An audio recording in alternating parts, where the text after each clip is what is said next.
Space. The infinite. The huge. The big black void. Space. It's everywhere, and there's a lot of it. Somewhere out there is my ship, lost out there, with a ragtag crew of misfits and a team of odd and possibly horny scientists.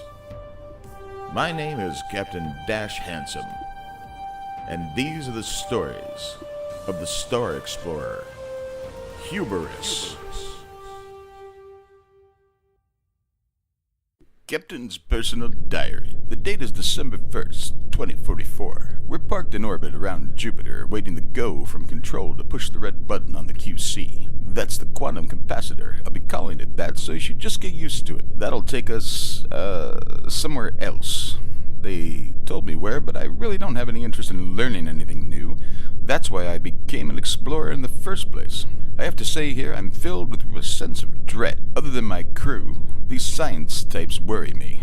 Yet I feel a strange draw towards that St. Clair chick. She's all business, like a hot librarian. Next on my list, clits, that's my acronym for crew ladies I'd tag, is Echo Chambers. She's hotter than the sun, and her head is as empty as a black hole. Other than those two, this mad genius, Dr. Burke Eulosis, is in charge of the botanist and sounds like he'll die at any moment. However, the one that really bothers me is this guy, Chase Purity. His odd English accent and intellect offend me, as well as his sexual choice. He claims to be asexual, whatever the fuck that is. Lastly, I'm totally unhappy with my new robot, Quip. His smart-ass comments are driving me nuts. I'd like to push that little rolling trash can out the airlock. Anyhow, we have about 30 minutes before we skip across the universe, and the most pressing matter here is that I have not had sex in over 6 hours. I think I'll go down to the yeoman's quarters and grab one or two before I have to hit the deck. Dash out.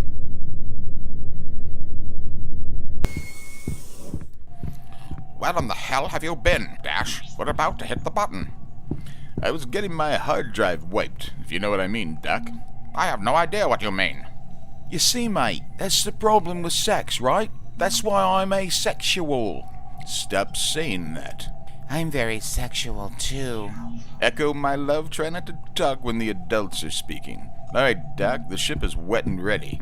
Smack that red button and make it happen.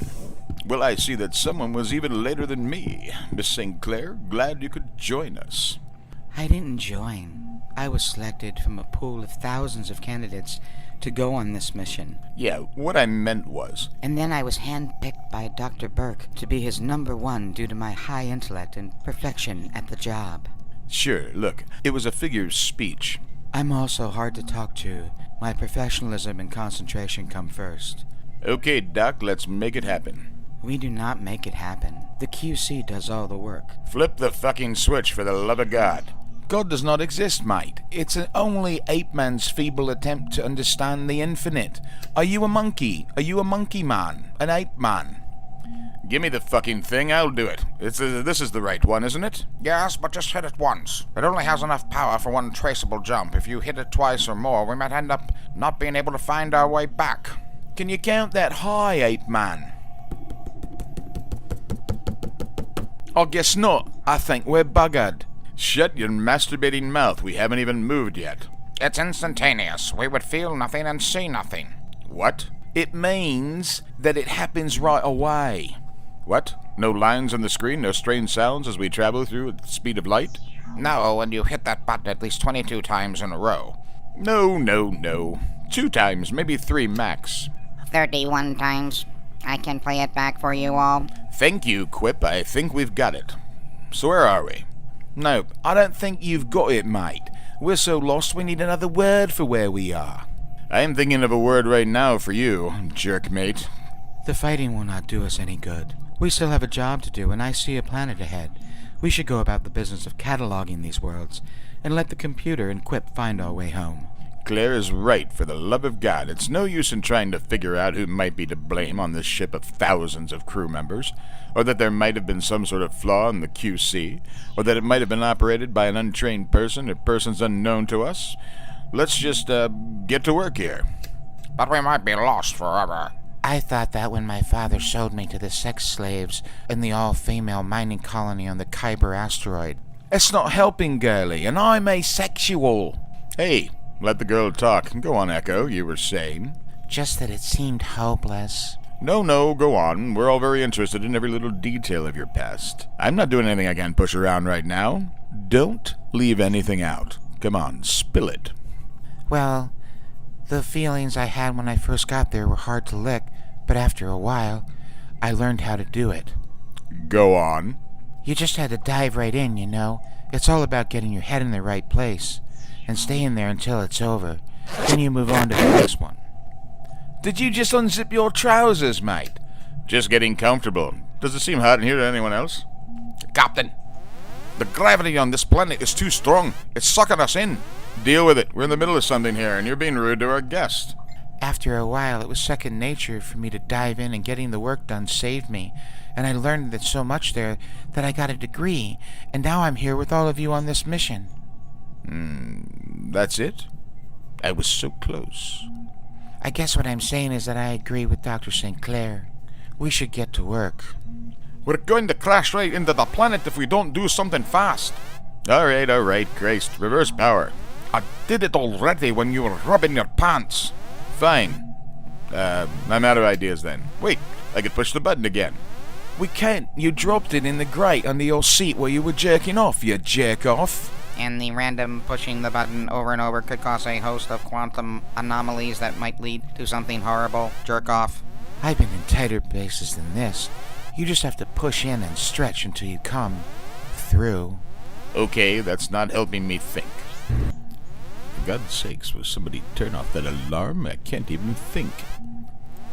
The absence of sexually charged conversation and a warning alarm will not enable you to do something that you could not do before. I've just about had it with you, Quip. And I'm not kidding. Captain, it's so much gravity. I think it's going to suck me right out of my chair. When I was at my last job, someone asked me to do that. Captain, for the love of God, you've got to do something now. What are you looking at him for? He doesn't have an idea what to do. Look, he's still got his pants down. We're probably all just gonna die. That's all. Just die. I don't believe that it's going to end this way, after all the years that I've spent doing this. I can hear you, fuckers. Captain's internal monologue. I don't really know what to do, and I'm looking at all these buttons, and I'm not certain what any of them do either. You gotta ask yourselves, who was it that actually put me in charge? Well, later for that. I'm also rethinking a few things. I don't know about this Claire St. Clair chick. She looks like she has no sense of humor at all. And that Echo chick, there's more to that story, and I want to hear it. But first I've got to save this vessel, and I've got to zip my pants up. Hey, moron, do you realize that you're speaking out loud? We can actually all hear you. Oh, well, pay no attention to that. Look, we're in a state of emergency. Everyone reacts differently to emergency situations. What will become of the brave crew of the Hubris? Will they find true love? Will they find their way home? Tune in for the next exciting episode of Space Botanists in Love, only on Flashback Audio Theatre.